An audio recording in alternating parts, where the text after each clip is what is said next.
একসময় বিলবোগ্রাম নামে এক নিঝুম গ্রাম ছিল, যেখানে মানুষের মুখে মুখে ফিরত এক অভিশপ্ত কাহিনী।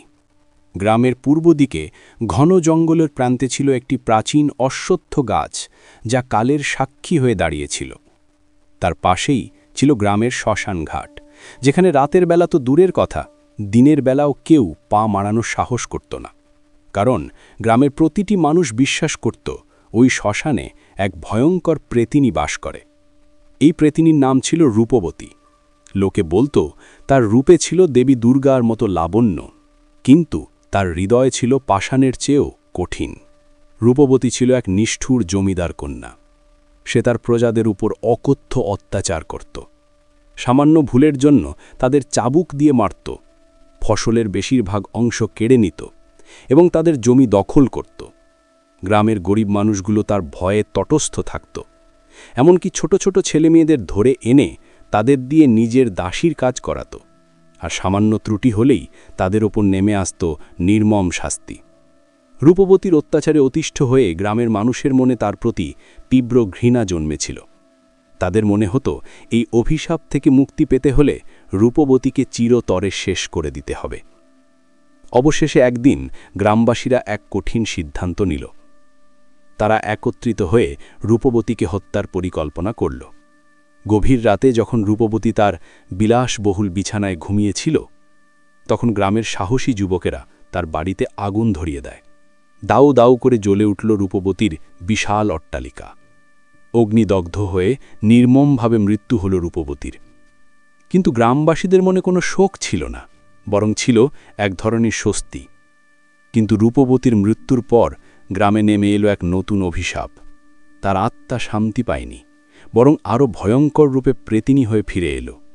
প্রতিহিংসার আগুনে জ্বলতে থাকা রূপবতীর আত্মা বিলবো গ্রামের উপর তার সমস্ত রাগ ঝাড়তে শুরু করল। গভীর রাতে তার বিকট হাসি শোনা যেত।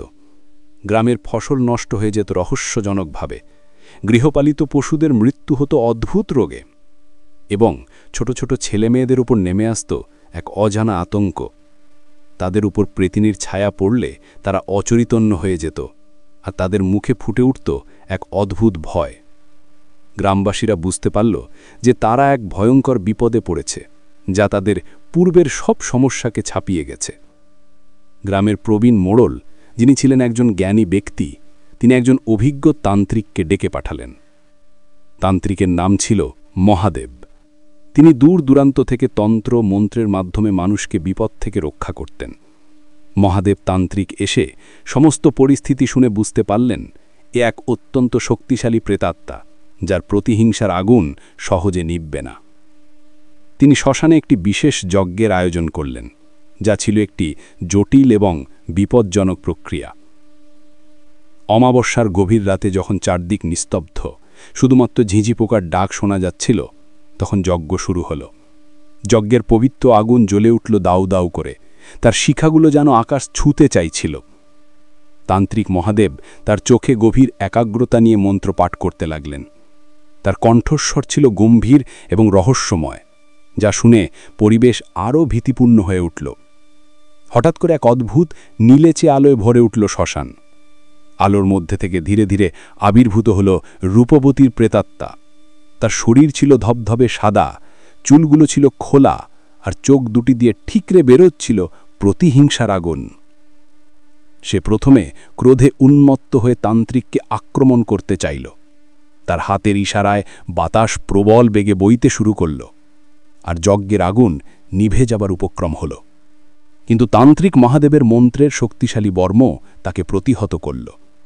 মন্ত্রের শক্তিতে রূপবতী দুর্বল হয়ে পড়ল, তার শরীর কাঁপতে লাগল।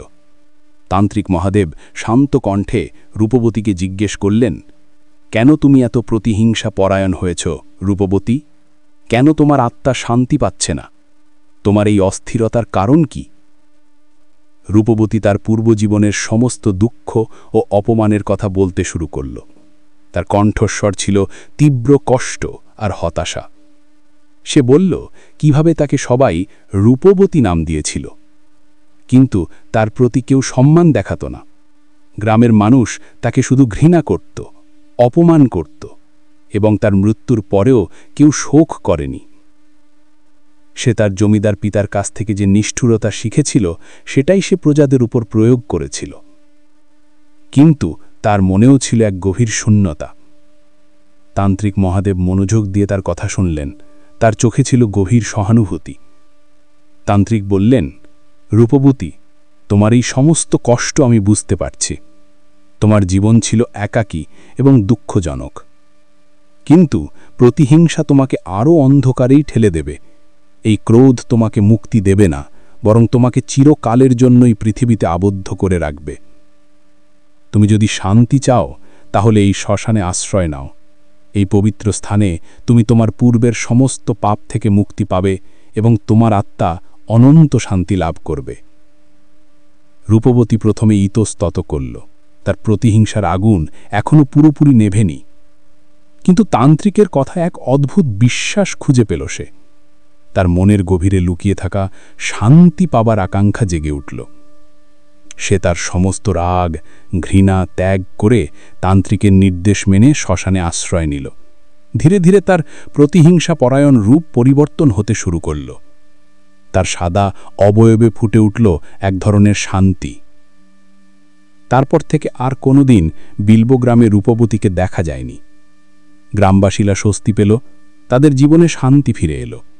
ফসল আবার ভালোভাবে ফলতে শুরু করল, পশুরা সুস্থ থাকল, আর ছেলেমেয়েরা নির্ভয়ে খেলাধুলা করতে লাগল।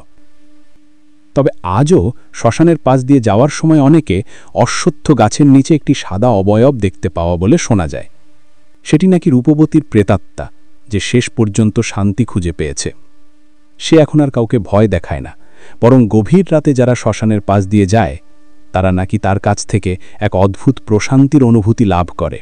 এই গল্পটি আজও বিলবো গ্রামের মানুষের মুখে মুখে ফেরে প্রেতিনীর শেষ আশ্রয়ের এক অমর কাহিনী হয়ে। এটি শুধু একটি ভয়ের গল্প নয়, এটি একটি আত্মার মুক্তি ও শান্তির সন্ধানেরও গল্প।